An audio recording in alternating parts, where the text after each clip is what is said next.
Cross Politic begins in 3, 2, 1. I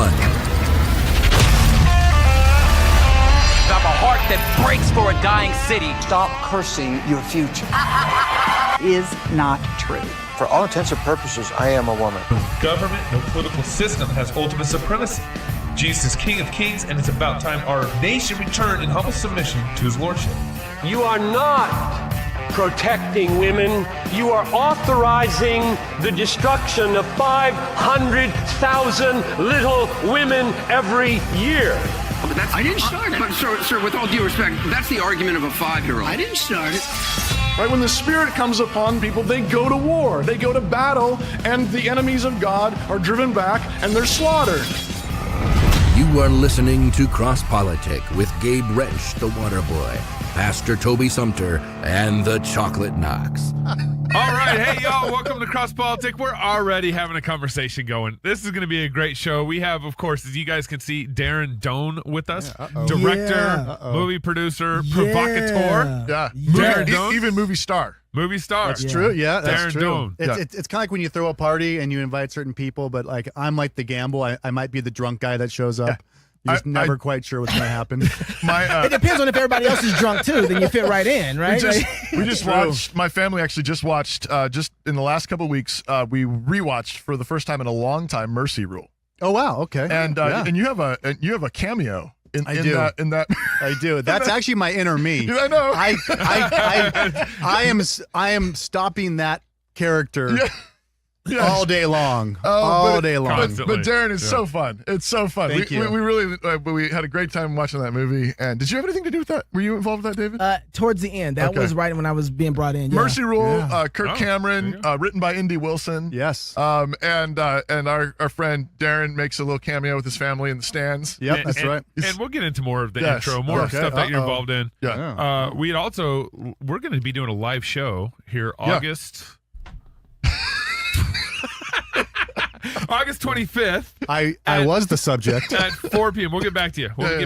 August 25th at 4 p.m. And we have Timothy Brindle coming out. Hey. Is that Timothy Brindle? That's Timothy Brindle. Really? Go baptize your kids if you have some. I didn't know. That's all right? Timbo. No. So we got Timothy Brindle coming out, do a live show. So if you've been wondering what the deal is with this line, Go baptize your kids if you have children. Then hey, this is our chance. Yes.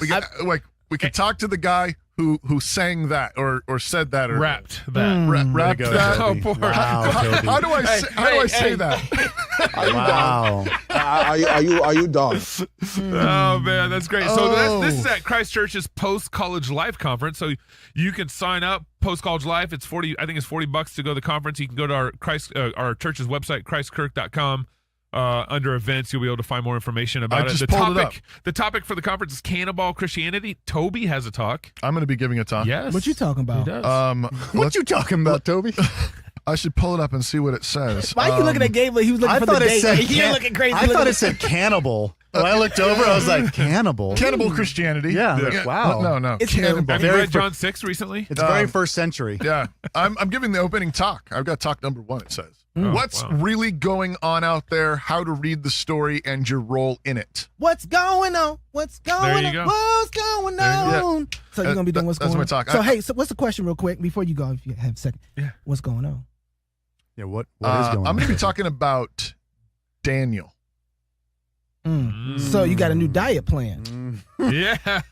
That's right. Actually. That's right. I got a new diet plan. All right. Yeah. So I'm going to be talking about. So this is we're talking to young professionals, people that are in the world trying to make a difference. Okay.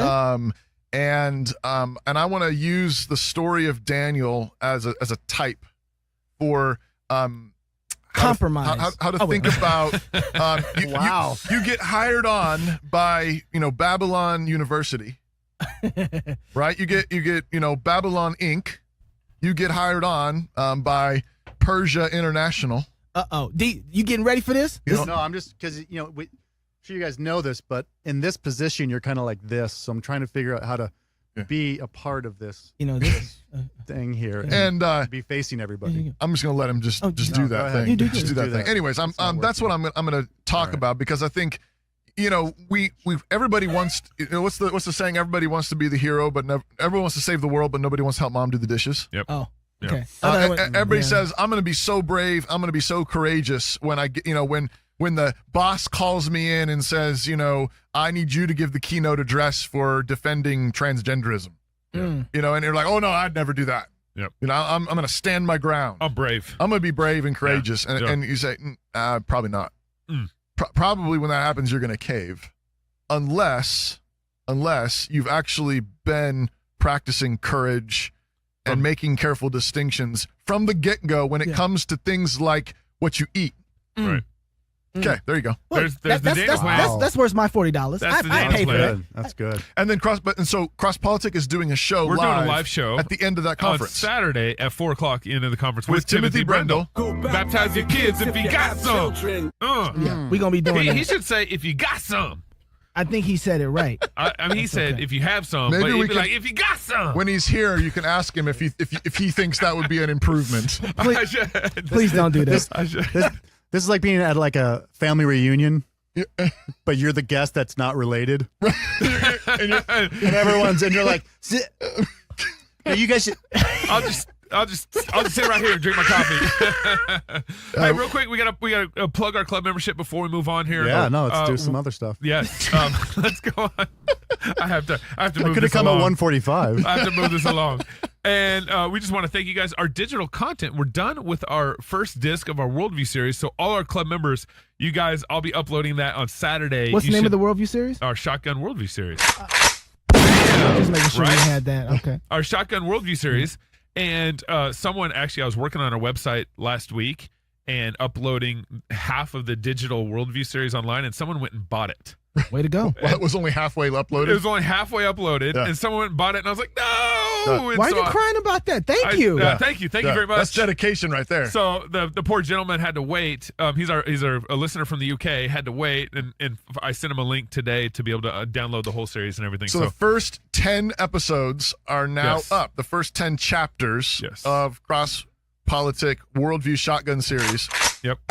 And you can buy them if you're not a member. You can buy them for $9.99, $10. Yeah. And we're also doing a Bible study sale, also a Bible study package where you can buy 5 to 10 licenses depending on how many for. So you can share them with your family. Yeah. And they'll be pricing for that. You can involve people who don't feel like they're part of the family, feel like they just got to do like their Bible reading while they're waiting for. Yeah. Well, when a pastor has his Bible, it's always fun to grab it and see where the notes are. I just go to like 1 Corinthians 15. I just see what notes they got and stuff. And 14, 15, and just see what's going on. He's just loading up on Toby's notes like, I know what to say now. So that's coming out. That's rolling out to all our club members this weekend. And if you sign up for our club membership, you obviously can get free access for free. Yeah, for free. Plus access to discounts in our merch store and other digital content we're actually going to be dropping here in the next couple of months. But we have maybe Darren might have some digital content for our club members we can talk him into or something. Let's put him on the spot. Let's put him on the spot. spot. Like, what can you give us? I got plenty of stuff that nobody wants. So believe me, I was actually thinking like, what could I give? Shoot, you got me. I got lots of stuff that turns out nobody wanted. Okay. So Darren, I got to start with your state, man, California. You're from California, aren't you? I am, yeah. Were you born and raised there? Born, bred, and spread. So what's going on? It says Westlake Village here. Yeah, Westlake. Yeah, on Wikipedia. Wow. That's right. Wow. Yeah, on Wikipedia. So what's going on with Santa Barbara? Have you been following Santa Barbara? They're making straws illegal. So it's about time. So businesses can get starting at a $250 fine, and at one point the city council. You say $250 fine? That's worse than a parking ticket. Yeah. Or a speeding ticket. Up to 6 months of jail time. Yeah, the city council's dialing back the jail time thing. But the city council is basically wanting to require businesses to not give out straws anymore, hand out straws and all that stuff. Awkwardly, I'm all for it. One, I think you should man up and just sip straight from a cup on any beverage. So your problem's functional. It's a functional problem. Yeah. Well, and secondly, have you seen the face men make when they sip from a straw? That's what I mean. It's just it's a little sweet. So you object aesthetically. It's an aesthetic object to straws on aesthetic grounds. Yes, absolutely. It's effeminate. Well, yeah. It's just or ambiguous. Okay. Which is effeminate. Yeah, sure. Well, maybe. Yeah. But and then so I'd actually be all for that. And it's sort of like we get all these things, and we get all these blessings. And at some point, though, when something gets taken away, you got to kind of wonder, like, what actually just happened here, you know? And there is I don't know what language we can use on the show, but there is. I got a beat button over here, so just there is so much plastic in the ocean right now. It's insanity. Yeah. Yep. And so maybe we didn't do that personally. We're not sitting there throwing our straws in and all that stuff. But look, when something like that comes downstream to us, no pun intended, it's okay. Something happened. We didn't take care of something. You know, you saying it's like the oil light coming on. Yeah, Something's wrong. I mean, it's so whoever we put in charge of us, and they put in charge of them, whatever's going on, all this plastic is ending up in the ocean. Yeah. And it's bad. But largely, that's not coming from the U.S. No, we have good sanitation processes. He's granting that. He's saying that. Right. No, but what I'm saying is, but that's what ends up happening is that we have all these relationships. We're in bed with everybody, and so we're doing one thing, we're doing the other. You got China, you got us, you got all these currents, all this stuff, and then you get to Bali, and they're literally swimming in trash, and plastic, you know. And so I'm the last guy to get all environmental, whatever, and this and that. But at some point, if you don't pick up your poop and you keep letting it go in the ocean, it's like someone's going to figure it out. I grew up in California. I know what it's like to go to the beach, and it just shut down because there's just trash whatever laws up. We have with excrement coming into our oceans. It's like it's a little high today. But then do you look at the answer to the problem is saying then what we need to do in America, who's not responsible for any of this, what we need to do is ban straws? Sure, why not? But so the people who are not guilty of the crime need to be punished for it. You don't. You're not guaranteed a straw in life. Nah, but I mean, this is but for the city council to regulate it. But here's part of the question though. So we sold the farm so long ago, and now we're upset about straws. Yeah. Like, oh, now I'm going to speak up. You're taking my straw. You took my straw away. It takes that though, right? But yeah, that's the point. Is I'm getting at. It's like, I mean, so straw that broke the camel. That was good. Yeah. I mean, but watch it, guys. Darren has a gun here, so you got to be careful how you approach this. That's why I've been so quiet so far. I've been trying to be really nice. You can kill the babies, but this straw. I don't want to get shot by my mentor. But that's actually that's the point, though. Is like Californistan or whatever you want to call it. But like, I mean, we're regulating everything. Right, but that's why I left. Is that so you can have a straw. Yeah. You wanted a straw. But there's I mean. Have you ever thought, like, is it an accident that the droughts are so bad in California? Well, it is a desert. Yeah. So I don't. So in one sense, part of it's a desert, not all of it. I mean, yeah. I mean, it's Northern California is flush with water. Absolutely. Does God send droughts on California? Yeah, I mean, well, that's a turn. I'd let someone like you answer that question. Yeah, I saw your Bible notes. I saw 1 Corinthians 14. I saw what you had underlined.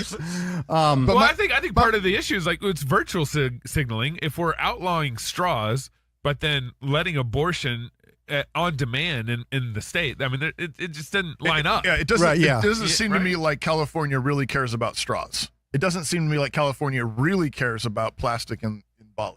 Yeah, but I mean, there are people who do, and I'm not disagreeing with the fact that that's a problem. Darren does, but yeah, I mean, they're killing babies, they're stealing, tax rates, kinds of regulation that they're doing, everything that made you come to Idaho. It's like and they suddenly grew a moral backbone, or is this not about that? I think I take a little more of a twisted view on it. I just really enjoy it. Because now that you're gone, because people act as if these decisions and these people making these decisions just came down from space, like it just happened out of nowhere, right? Thin air. Yeah. They're all people. Yeah, they're just people who said we want to make the rules around here. Right. That's it. Yeah. And they're making the rules because they said we want to make the rules.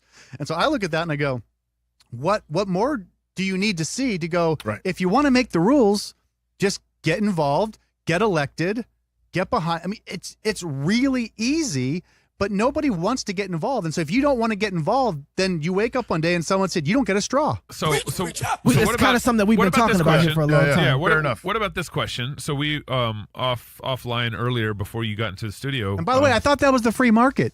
I mean, look, in the sense that these businesses, if they're making the decision to go with the regulations and they were a part of it, whatever. Look, the businesses could have said, no, it's going to ruin business. It's going to. They don't care. Right. Now, every time I take a bite of something, I get that funky wood flavor in my mouth, that I don't want comboing with my foods. But those are the businesses. That's what they're doing. We don't have to go there. Sure. Yeah, absolutely.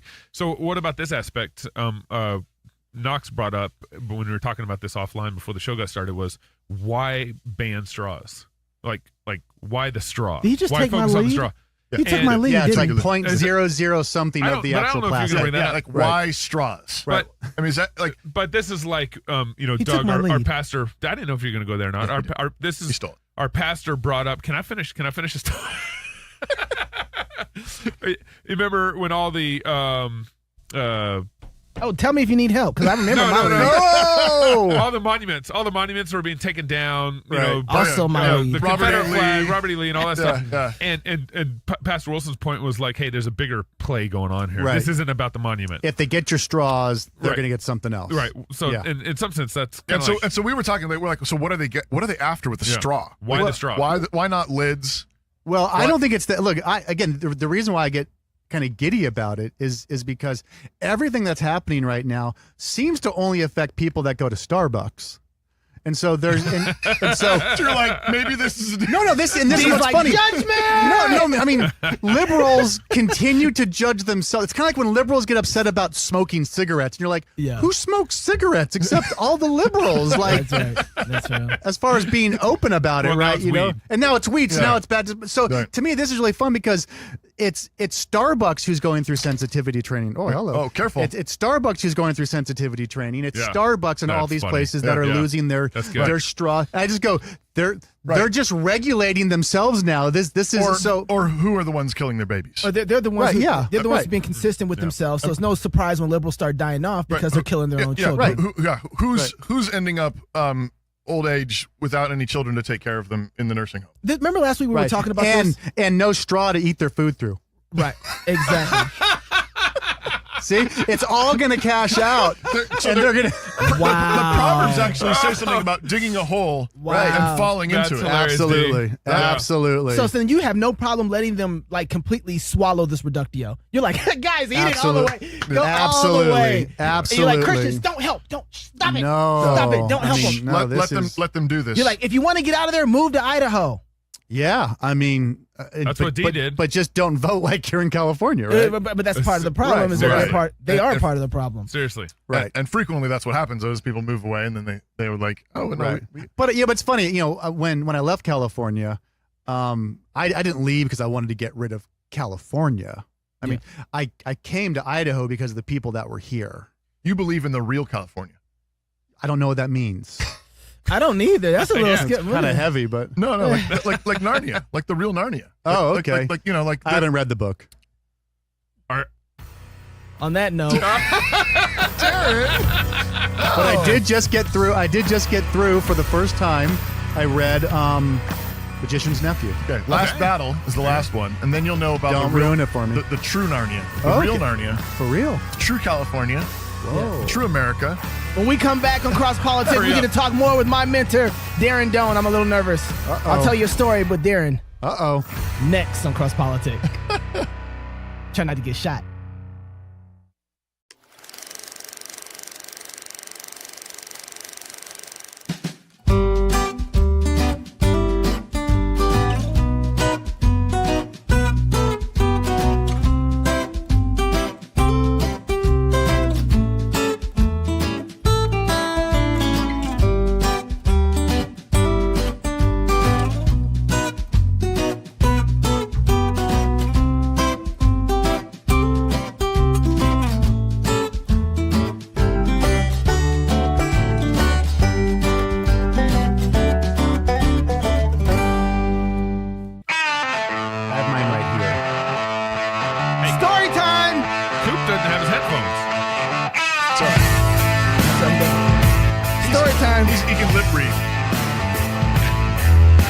now I know I haven't been able to get a hold of Coop.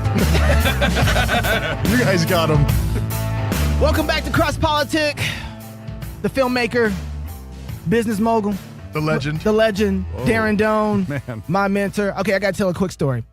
So I'm in California. Oh, no, before I get to California, I'm in Georgia. I'm working on a TV set, and we see this interview happen, and we were blown away. I didn't know who Darren Doane was. I had no idea who this guy was. Guy with big beard. It was a crazy interview. He took this person and made them way more interesting than they've ever been. We'd seen all kinds of stuff with this person and seen them as like, wow, this person has never looked this unique. You know which one I'm talking about? I do, yeah. Yep. I do. I think I know. And, I think I know. I don't. Can I say his name? No. I'm doing this on purpose. All right. And so we took that show and we said, you know what? He did this with like 3 cameras. He's the guy on the sitting there with the microphone in front of him, and it's just crazy, and it looks good. We're like, how can we make our show like that? It's like, I don't know. That was the birth of Wretched. We tried to do a show when we left FamilyNet. Watching that interview was how we tried to do our show, where it was simple, it was high quality, and it made the main thing, and it was unique. Well, after that, I started following Darren. I don't know if you saw me start liking all his Twitter posts. The saddest thing that happened to the world was Darren leaving Twitter. I'm just going to tell you, it really was, because now I got to go to Instagram. Yeah, I noticed that. Why did you leave Twitter? I went to your Twitter account a couple of months ago. I'm sure he's going to explain that. All right. So anyway, I go to Twitter, and me and Marcus Pittman, we're working together. We had this Crown Rights was the name of our company, and we made this thing called Edified. And I was like so nervous. I couldn't trust if it was good or not. I sent it to Darren Doane. I was like, hey, man, like, I know you don't have time. You're a busy guy. Could you take a look at this? Tell me if it's any good. And Darren wrote back one of the kindest things said ever about the show. It was a crappy show. It was horrible. Darren didn't think so. He actually gave it a high praise, and the show got better because of that, honestly. And so I said, hey, man, look, thank you for the encouragement for that. I'm just jumping past the story. He got hooked up with Gary DeMar down at American Vision because of that. Uncle Gary. My first documentary that I did, How to Answer the Fool, was created with Saitin Brugacate. Darren flew me out to California to work on that. But before that, right before all this happened, I went out to California for 10 days. And I said, hey, man, before I got out there, I said, hey, I want to come out there. I want to work under you. I want to learn how to make films. I want to learn how to do this business. I hear you kind of do a boot camp thing. Can I come and stay with you? And he said, absolutely. You get out here and I'll take care of you. Best 10 days probably of my life and learning to make films. Darren took me into his house, fed me, clothed me, like just had I'm going to brag on you for a second. Don't get embarrassed. Had a limo car come pick me up from the airport. Look, I had never had the type of royalty, and maybe it's because California, nobody likes going to the airport, so D's just like, just whatever. But I had royal. I felt royal. Put it on my tab. Put it on my tab. I'm not going out there. I'm not going to LAX. This kid won't last 5 days. So out there, 10 days with him. In 10 days, what I learned about filmmaking. Well, when he showed up and I didn't realize he was black, I was like, what? No, actually, that's another story, right? Darren was surprised when he heard my voice and he saw my beard. He's like, those two don't go together. Anyway. That's another story I'll share. But no, Darren was the most gracious. And I've learned from this because I think when guys get into the business, it's easy for them to criticize and tear somebody's work down instead of build them up and teach them how to get better. Yeah. And Darren was the reason I'm even in this industry right now, is because he actually built me up, let me train underneath him, and treated me really well to be able to get in the industry. So high praise to Darren. So all that to say, D, and his resume, what you don't know is that D's resume is ridiculous. Yeah. I was just going to start breaking into it. Go ahead. With Wikipedia. Darren said it's no good, so I just closed it. Hey, I had someone like email me or call my cell phone like a week ago and said, hey, we'll start a Wikipedia page for you for $6.99, $700. Someone's trying to sell like Wikipedia pages. Wow. Well, no, but that helps a little bit because I don't know how I got a Wikipedia page, and I just thought everyone had a Wikipedia page. I never put it up, and then one day someone said like, man, you have a Wikipedia page, and I was like, well, can anyone have one? And they were like, no, and I was like, wait. There's rules to having a Wikipedia page? Absolutely. And someone has to be a real fan to be able to make you your Wikipedia page. Well, so Cross Politics grow big enough to where they charge me for it. Oh, right? Yeah, right. We're on our way. We'll publish your books. Darren Doane is an American filmmaker and music video director. Is that true I so do far? like that part. Okay. In 2007, Darren formed a new commercial music video and branded content production company called Level 4 with executive producer Josh Karchmer. Karchmer. Yes. That's true? Which is weird because it starts in 2007. Yeah. That's what I mean. So it's really strange that the whole story starts at 2007 in the middle of a story for a 1-year venture that I had with you had already taken over punk rock music video making. Well, no, right? so it just kind of it's an odd story. He started his early music video work with Ken Dario, yes. Dario, and directed several early Blink-182 music videos. I mean, that's his true. Blink-182. Who's Ken Dario? Well, Ken is. I mean, I could talk all day about Ken. Ken, junior high, first day of junior high, and went Dario Doane in roll call for PE. Oh, sure. Right, yeah, because you got the D's. Yep. Right. Yeah, So we went Dario Doane. And I was sitting there. It was the first time I had to put like gym clothes on, and you're like, you're in 7th grade, and you're still awkward because your body's not, you don't have a lot of control over your body, and it's like, wow, now I got to wear sweats, and guys get that. And so I was sitting there, and Debbie Hemstreet, I remember Debbie Hemstreet was our PE coach, our teacher, and she said, okay, so first day, whatever, blah, blah, blah. This weekend, for anybody that wants extra points, there's a 5K run if you'd like to do it this weekend. And so Ken turns to me, I've never met him, right there in roll call. Ken turns to me and he says, man, I would do that, but I just finished like 4 10Ks back to back to back to back. And I had never heard that kind of humor before. I was always sort of a jack. I was more of a class clown. Yeah, just like straightforward. Like I'd never heard that. It was like hearing punk rock for the first time or classical music. Right. I had never heard that kind of humor before. Yeah. And I was like deadpan. I was like, wow, that's really funny. And then after PE, he comes out from being dressed. That was still the first day of school. I got in a fight in the locker room. This big fat kid who was naked, like pushed me up against the locker, and then I was sitting there in my underwear, not knowing what to do. And this just turned to therapy. And I remember my brother had told me, if anybody picks on you, you make sure you beat, the tar out of them before the day's over, or else your life will be miserable. And I got out of, and so I get out that day. So we get out of PE, and then I'm realizing I need to go find this fat kid and pummel him, right? As I'm walking out, though, I bump into Ken again, and he's got a T-shirt. I don't even know what the shirt means. It says "Late Night with David Letterman." This is 1984. Yeah. This is 1984. 7th grader wearing a "Late Night with David Letterman" T-shirt. And so I walk past him. He's like, "You okay?" I'm like, "Yeah." And so I went across. Yeah, I went across. I waited. I saw where the kid was, the locker. As soon as the bell rang, he was still. I ran over and slammed his head in. It was really bad. I got suspended first day. And my dad and my brother were like, yes, that kid will never mess with you ever again. But Ken became my best friend. Ken went on to create. I mean, I learned everything from Ken. I was a pretty wild kid.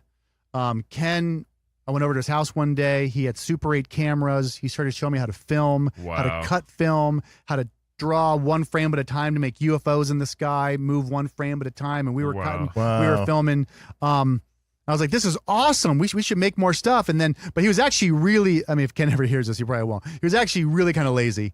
And so every day, Darren, though. you do it for me. No, but every day I'd be like, let's go make something. Let's go make something. Let's go make something. I learned, he showed me every movie, techniques. He knew, he's just a master. He went on to create, I mean, if you just pull up Ken Dario on Wikipedia, but I mean, he created, the Minions. I mean, Despicable Me. Really? I mean, he's every Dr. Seuss film that got translated into. I mean, he's just one of the funniest, most brilliant guys. And we were partners for about 10 years. Wow. And then one day, in the grind of this horrible business of filmmaking, he looked at me and he goes, I think I'm just going to try to be a writer.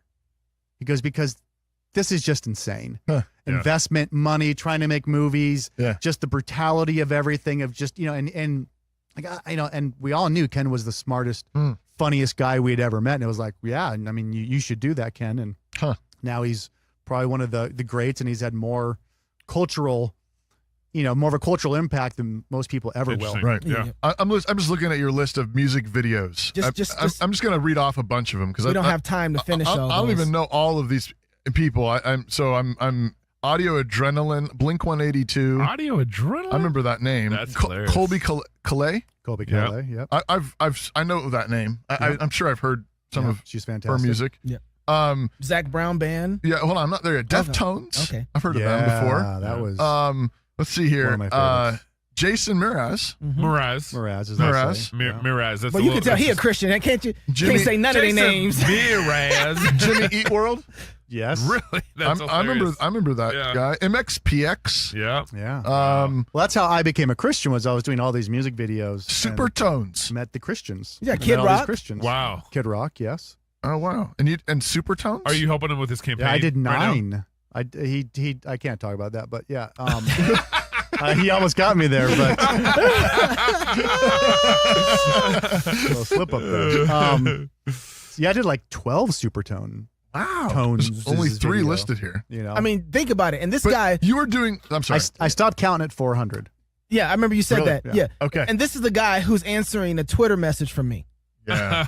Well, I mean, in all seriousness, the thing I hate, if I have a gripe in this world, so I think the log is out of my own eye here, right? So as long as the log is out, I think you can go hog wild. Yeah.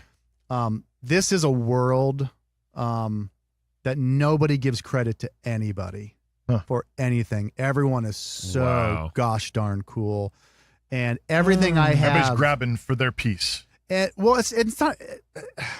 I'll let you figure it out after I say it. Yeah, it's no. I mean, I'm here because of Ken Dario. Yeah. Junior high, first day, I learned everything I know about filmmaking from Ken Dario. I owe it all to him. Later in life, I was 18, 19 years old, trying to be a young music video director. Met a guy named Ian Fletcher. He was a legend at the time. He took me under his wing. You can come work in my office whenever you want. Use the space. Use my cameras. Whatever you want to do. Yeah. Come and help. I mean, Ian taught me everything I knew about how to welcome another filmmaker. And I could go down the list. All the people of that every single person that mentored me, and I just thought that's what you do. Yeah. Wow. Wow. And David comes along. And so David comes along. Oh, you're like, oh, I know what it's like to be on that side of.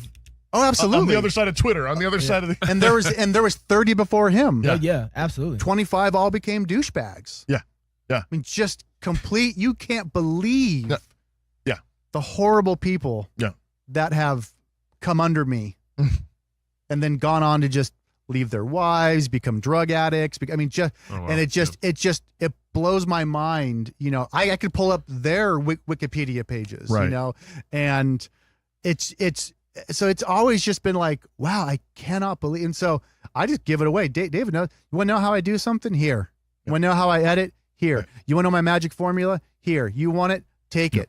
I love competition. If you can take it and make it better, that's going to make me better. Right. Yeah. But in the meantime, take it. I mean, everyone gave me everything I know about filmmaking, and now everyone is just so precious with the knowledge that they get. And it's probably the only thing that rubs me in a weird way is like, now, people don't give credit. Now, you were doing music videos for these Christian punk bands. Right. MXPX, Supertones. Yep. And this is part of how God saved you. Oh yeah, I was the guy. I was having this great career. Blink took off. I was working with a lot of other cool bands that were really Did popular. Jesus ruin your career? Yeah, well, he always does. Always does. Yeah. He wrecks all of us. No, I mean, I've told the story before, but literally I was coming out of a club I shouldn't have been in, and a guy said to me, we were walking to this Vaughn's in Hollywood, and the guy says to me, "Do you want to make some money off some Christians?" I was like, "Yeah, absolutely." Yes. Worst decision I ever made. And sucker. Because I was the cool hip guy only because there was no one else doing music videos for these bands. Right. So when Blink-182 took off, I was the only guy doing videos. So when they went and signed every other Blink-182 band, they were like, well, Blink used Darren. Yeah, Let's use Darren. I was the only Darren. 19, 20-year-old doing music videos. Right. And the older generation of directors weren't touching those videos yet. Right. You know, those were small. You know, at that time, remember, those were $300,000, $400,000, $500,000 average music video prices. Yep. And here I am with Blink, and they got a $35,000 video. It's crazy. And So this guy said, hey, I know this Christian record label. There's a thing called Christian music. And I was like, Christian music? He's like, yeah. He's like, I know it sounds weird, but for every band like you know of, they have a Christian version. I was like, shut up. I was like, what? And he's like, yeah. And so I got on the phone with this guy, Brandon Ebel, who runs, who ran the label that I think Brandon still runs Tooth and Nail. Yeah. Tooth and Nail. It's Tooth and Nail. And I got on the phone with this guy, and this guy is the most ADD, mile a minute genius I'd ever listened to on the phone. He knew more. Within 10 minutes, I was like, this guy's insane. Wow. And actually, my first video was for a guy named Mike Knott. That was actually my first video. And then it went to MXPX and then Supertones, then probably about 50 to maybe 100 different music videos. No one ever shared the gospel with me. No one ever told me Jesus had a plan for my life. No one, I was with these guys nonstop, and then was there a difference in their lifestyles and lives? I just wanted it. Wow. I didn't want their tattoos. I didn't want their drinking. I didn't want, because they were doing all that stuff. But so to me, I didn't think much about it. And I'd go to these music festivals with them, and I'd be walking across the lot to like find a restroom or something, and I hear someone, I'm like, still this day I can hear all the things off the stage. When you think about it, Paul was radical. And I'd be like, who's Paul? Like I'd hear these things from the stage. I'd be like, what? But yeah, I wanted to be around these guys. I did not want to stop being around. So you liked them. I loved them. There was something about the way they were that I loved everything about them. Huh. I wanted to be in their family. And wow. And I never thought I got to become a Christian. Right. I just wanted to be around these people. Yeah, I love these people. And then one day again, talking to Brandon Ebel, he talks this fast. Hey, Don, hey, what's up? There's something about doing this. Going to do a video. I might start this or that. I mean, that's how Brandon talks. Okay, good. So then he said, "Me, yeah. Well, it's like Mere Christianity." He said, and I was like, "What'd you say?" He's like, "Well, this book, Mere Christian." Anyways, I got to go. And he hung up the phone. It's like Mere. And I went to the bookstore when we still had them, and I looked for Mirror, M-I-R-R. Yeah, right. It's like Mirror, and I found it. Mirror. I found Mirror. I was like, oh, all right. My dad lived across the street next to it. I went to my dad's house, opened the book. I got literally maybe 2 paragraphs in. And he talks about if someone cuts in front of you in line, why do you feel like there's been an injustice? Like why?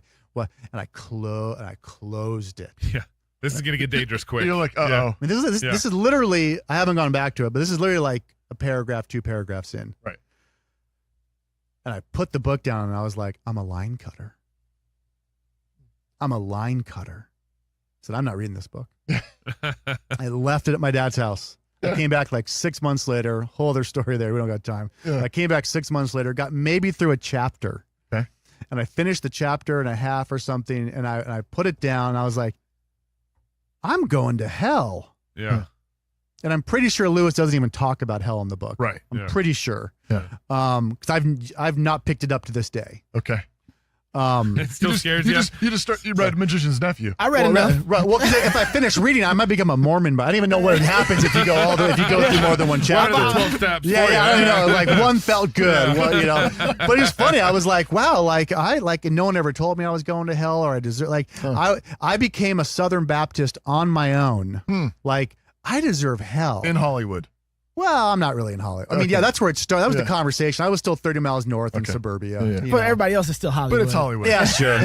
We're in Idaho. I did live close to Shaquille O'Neal for what it's worth. But yeah, but I remember thinking like, wow, like I'm a horrible, like I was like, wow, I'm a line cutter. I'm a horrible person. Like I was like, wow, this is really, really bad. I was like, and no one walked me through it. It was just, I knew at that moment, like, everything. You were a sinner. I was like, dude. Wow, yeah. But at that point, it's funny because at that point, I think that's so amazing about being in America is we know the gospel. Whether you want to joke about it, right. Whether you want to reference it, we know the gospel. And I knew that I had to get right with Jesus. Whatever that really was. Right. Right. I knew that I had to go and get right with God. Wow. And that's So is that what happened? I mean, is that the moment or around the moment in which you did get right with God? I literally drove to a little place where there was like a little mountain. I knew there was a little hill mountain area. I knew there was a little bench seating area. Yeah. And which is funny now to think that I went to the top of a mountain to go talk to God, right? You know, that's what you do, right? Yeah, right. Yeah. And I went up there, and again, I said, okay. I said, all right, God. I mean, it's so. I mean, I remember it verbatim, and it's hilarious. And I said, I want to have a relationship with you, but it's got to be on my terms. How'd that work out for you?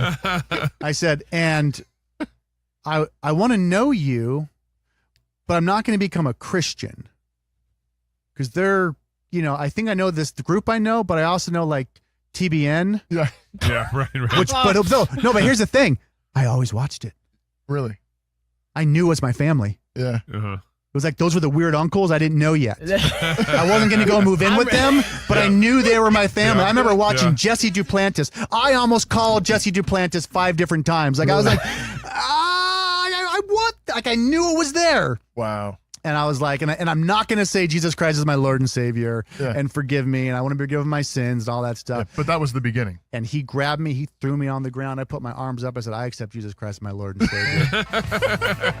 Boom. It was done. I was a Calvinist on day 1. Amen. Amen. Oh, don't you just love story time? Oh, that's great. D makes story time fun. More cross politics when we come back. Some more from D. I want to talk about Christian filmmakers. Yeah. What about a little Trump? We'll talk a little Trump, and I want to talk about your gun doc a little bit, all right? Okay. Yeah. More cross politics with Darren Doane when we come back. That was great, man. Yeah. What's a Christian show? I've never heard that part of the story. Oh, wow. Okay. I've never heard that part of the story. Wow, good. I know. This whole thing started, I had a dream. I'm walking through the field, and I see a gun. And in my dream, I look down at the gun, and I realize I don't know anything about guns. I know zero about guns. I just wanted to figure out what would it take for me to actually bring a gun into my house. Folks, we are not part of the equation as to when we're going to need to rise up and defend ourselves.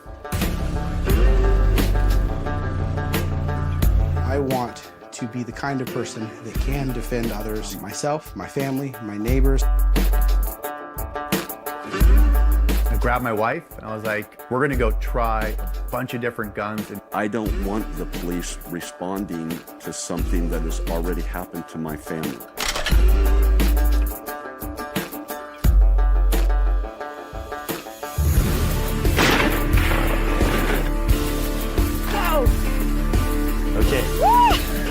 My life would have to be in danger, or the life of someone that I care about would have to be in danger before I would take the life of another person. I don't get why anybody needs or would want to use an assault weapon that could fire 100 bullets in a minute. A lot of these mass shooters are involved in a fantasy.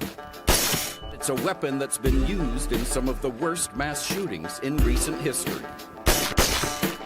Weapons that were designed for soldiers in war theaters don't belong on our streets. I tried everything.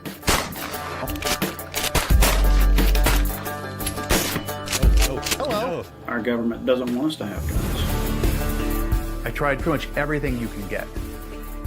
And I end up wanting an AR. It's an amazing tool to protect oneself and one's family.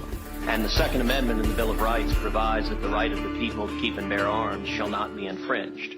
So I know there's something going on when that's the one they want to get rid of. There we go. That's better. Options? Hey! So, D, man. we just want to apologize for him.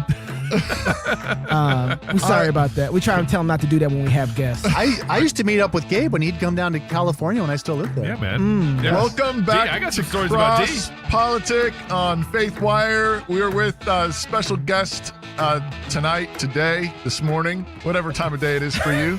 Darren Doane, filmmaker, music video maker. What a story. God saved you when you're praying and telling God, I'm not going to be a Christian, and he just grabs you and throws you on the ground. I'm not going to say I accept Jesus Christ as my Lord and Savior. I want to be forgiven. I don't want to go to hell. Yeah. And then literally, I try not to tell this part because it goes against my own theology. But it happened.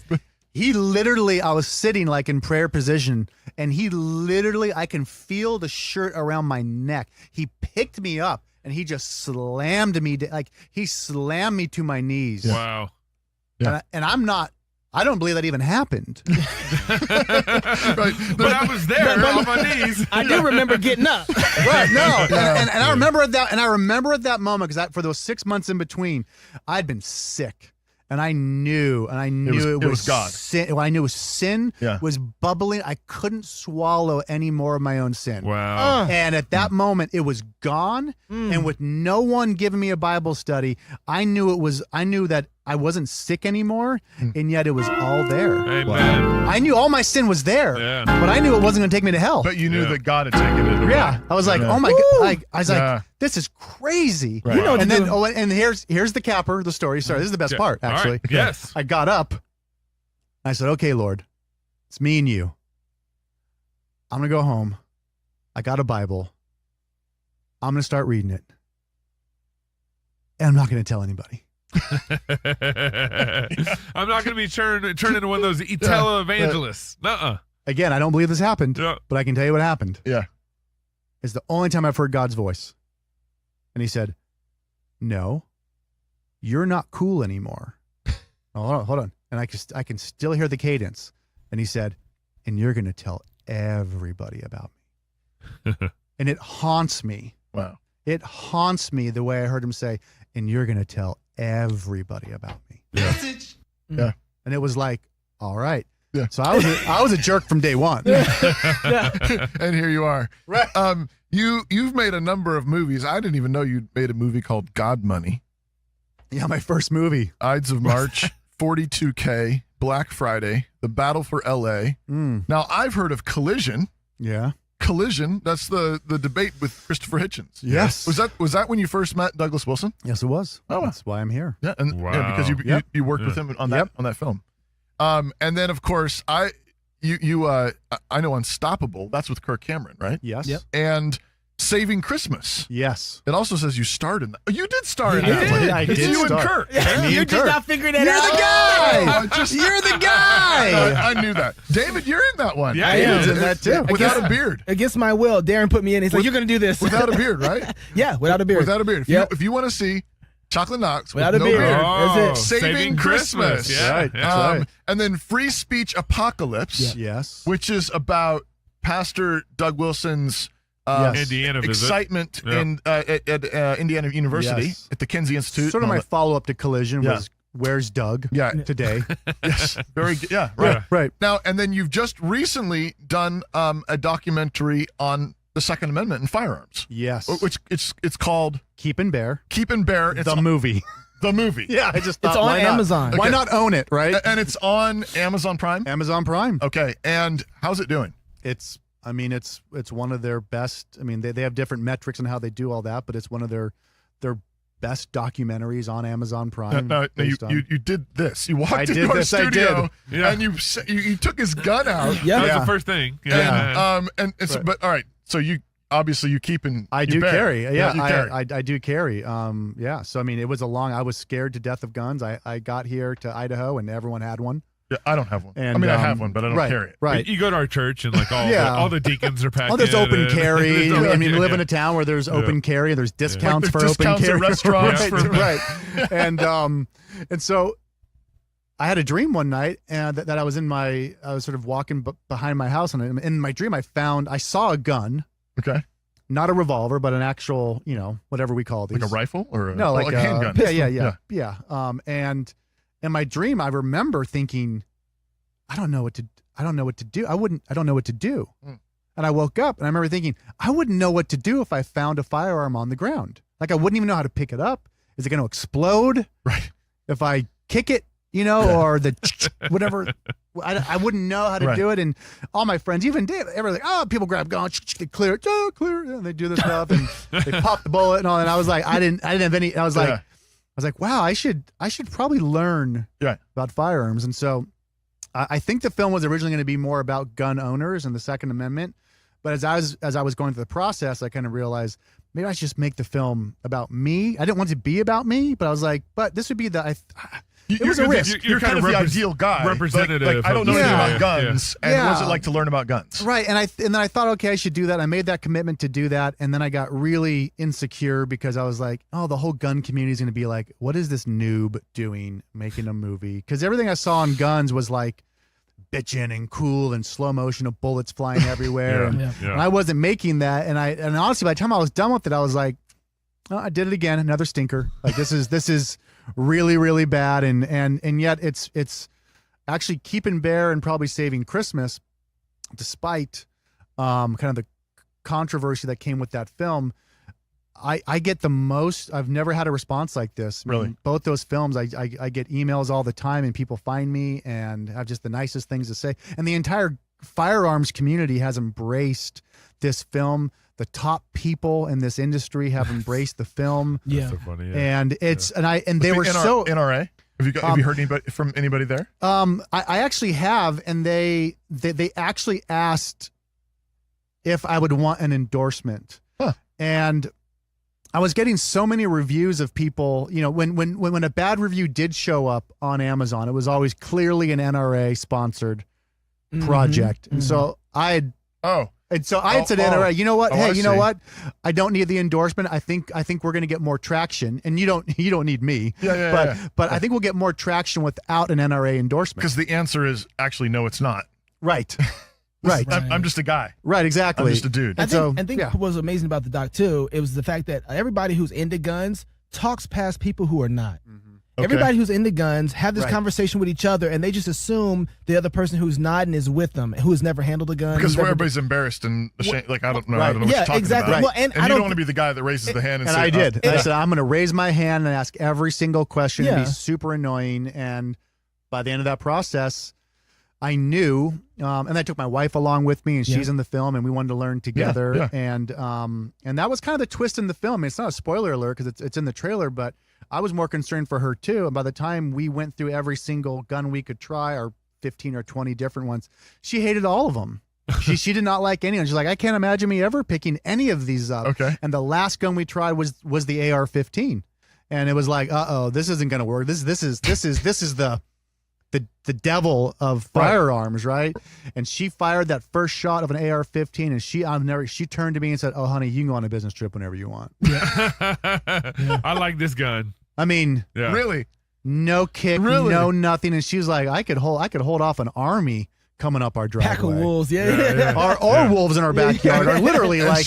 So she fell in love with the AR-15. Loved it, and to me, that's what kind of really got me thinking. The film was like, wow, this is the most accessible firearm in the world to protect one's self. And people are like, but it's a killing machine. And again, I'm not a representative for firearms, but I will say, it's a killing machine. Right. That's what I love about That's what it is. Right. Sometimes you got to kill something. If I pull this out, it's to protect my family, and I want them all to die. Right. That's how this works. You come to my house, you come to my family. You better. You're dead. That's right. You're dead. Yeah. So it was, and that's the gun to do it. One of the things you asked in the film was, why does everybody want to get rid of this gun when it's the most easiest to use? It's the most accurate.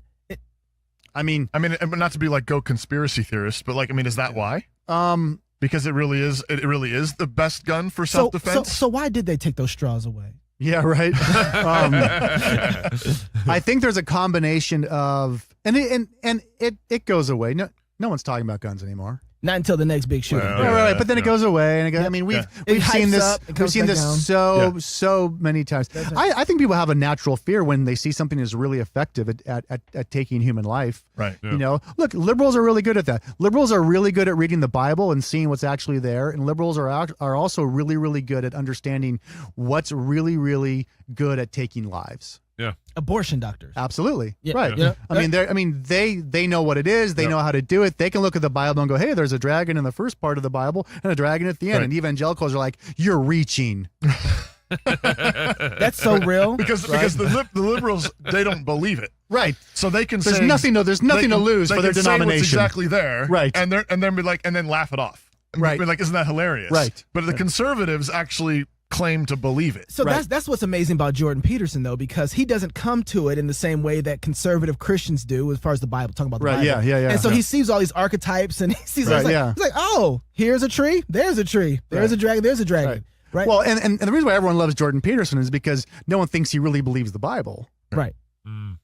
Well, but he's still got some good biblical principles. But exactly. At the same time, though, but no one's really threatened by Jordan Peterson. But they feel threatened by him. That's why they try and take him out, though, especially in the media. Jordan Peterson is a threat. As soon as he starts saying there's no such thing as white privilege, everybody wants to kill that man. They want to take him out, right? Or when he's willing to say, I'm not going to go along with your pronoun rules, but take me to jail. But it's a give and take, because they also go, but he doesn't think the Bible is really the word of God. So he's not that big of a threat. Yeah, it's okay. Sure. It's okay. He's got a gun, but it's not loaded. Right. Or Pretty it's not much. chambered. Absolutely. Yeah. So absolutely. he's threatening, but not to death. Yeah. The only threatening person is a person who actually believes the word of God. That's it. Why? Because people can't. And I remember not being a Christian, so I remember what it's like. It fades the longer you're in faith, right? But there is nothing more offensive than somebody who is not going to back down, who believes in an absolute. Once someone believes in an absolute, it's scary. It's the who said it? I'd rather fight X amount of men as opposed to one Calvinist. I forget, Napoleon or somebody like that. There is something. There is something about when you know somebody is not going to budge, and you can go deeper on that, just the sort of twisted aspect of our fallen nature, but that is terrifying. It's terrifying. It's absolutely terrifying. And so we can argue, we can discuss these things. We can, it's like, but as long as someone actually believes this, right. But as long as at the end of the day we can line up that these are all just Jewish myths, we're cool. Yeah, right. That's right. We're not ultimately threatened. Right. At the end of the day, the man that fears God and raises his family to fear God is the most dangerous thing that could ever happen to a liberal. You know what I mean? Like that's real. And baptize their babies. Go baptize your kids if you have children. Okay, so real quick, you got some. So the call conference happened a couple weeks ago. Darren, you're supposed to be speaking there, and didn't happen. And there are a lot of bum people, but some of those people actually watch Cross Politics. So I want a little sample of what you were going to talk about the call conference, because here's what if you haven't seen it, Christian Filmmaker out there by Darren Doane. That really assumes that I knew what I was going to say. Oh, you told me already you had a little lineup. You did. I was going back and forth, but it was probably going to be a hybrid of one of kind of mentorship, like I talked about. Oh, today. yeah, that's right. Yeah. So I was probably going to talk about mentorship and the importance, really, of that. Because it was, when I get asked to talk somewhere, I'm always like, man, I usually go and then I just kind of wing it. And I get like a good vibe, but then I end up like in a report somewhere that I said something. I was like, maybe I shouldn't have said that. And so I honestly was like, I should probably pray about this one, and maybe actually pray that maybe I'd say something to help somebody.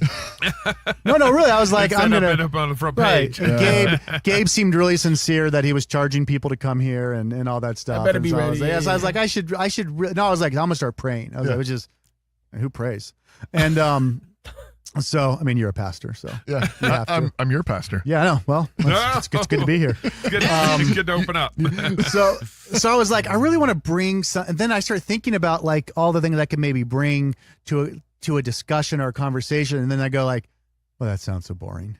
Right. Like, wow, like, do people really listen to boring? Like, man, I could spice it up with my energy, but I was like.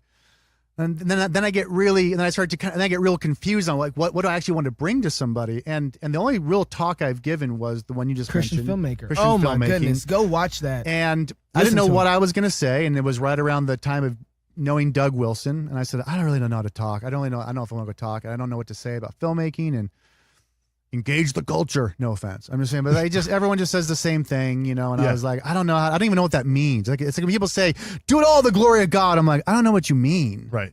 I have no idea what that means. Oh, it's absolutely, right? It's vague. And so engaging the culture with film, I was like, I don't know. And then Doug said to me, why don't you give a talk and try to convince people that they will never be filmmakers? Yeah. I was like, oh, I could do that. Yeah.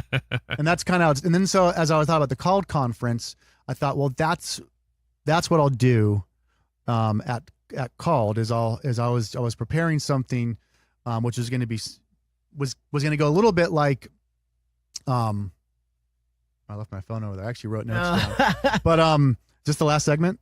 Yeah, just it. Well, I was going to say that don't pay this no attention. Well, okay. I see a number go. Well, I was going to say that be very careful about working hard, because ultimately, wherever you're going to end up at a job, they don't care about hard work. They don't want you to be innovative. They don't want you to be outside the box.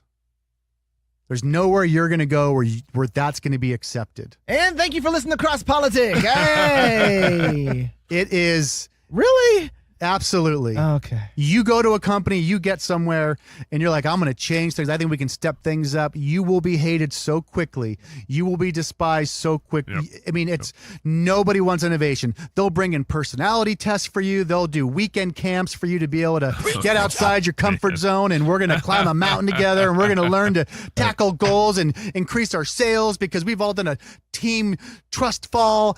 Yep. No. They do not want you to do anything special. They want you to shut up and be a cog and slowly work your way into a position when it opens up. And so that's the reality of a job. That's right. Goes back to the Daniel thing, which is amazing. You get 7 verses into Daniel.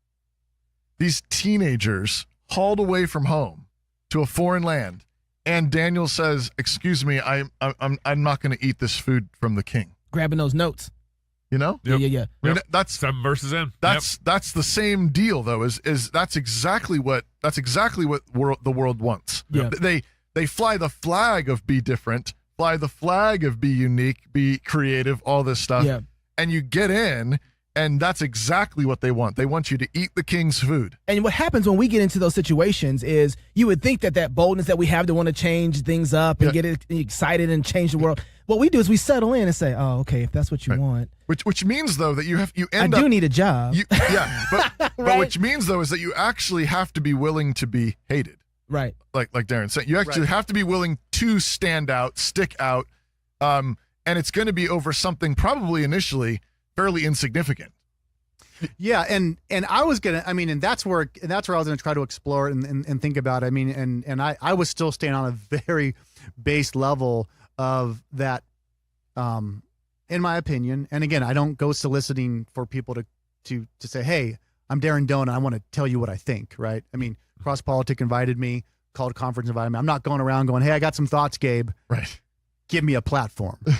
Yeah. So if this is offensive, I didn't ask to be here. No, we asked him to be here. So no, but it really but the thing is that company culture, no matter how they do not want you to be trying to work really, really hard. So if you're at a company, it's probably best not to. And either figure out how you're going to get to somewhere or do something that you can in such a way work that hard.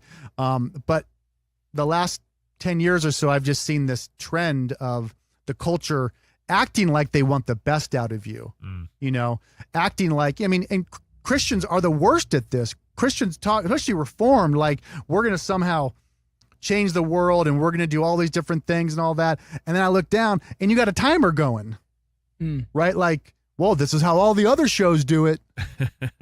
It's got to be X amount of time because everyone that came before us only talks for an hour or 48 minutes. You get a commercial break. You get this. And I get it. We've That's seen fine. the survey results. Right? You can't be talking about me because I flipped the timer over. No.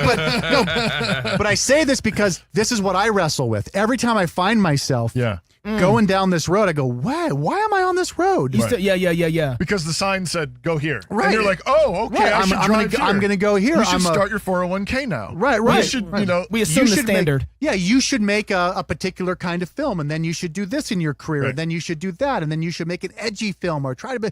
I was like, what am I doing? And so, and David knows this. I'm always trying to think, and I was like, why am I doing that? And so I say that not as someone that's going, oh, I think this is all. You guys are all, I'm not saying like, no. I think we have to push ourselves in such a way to go, wait.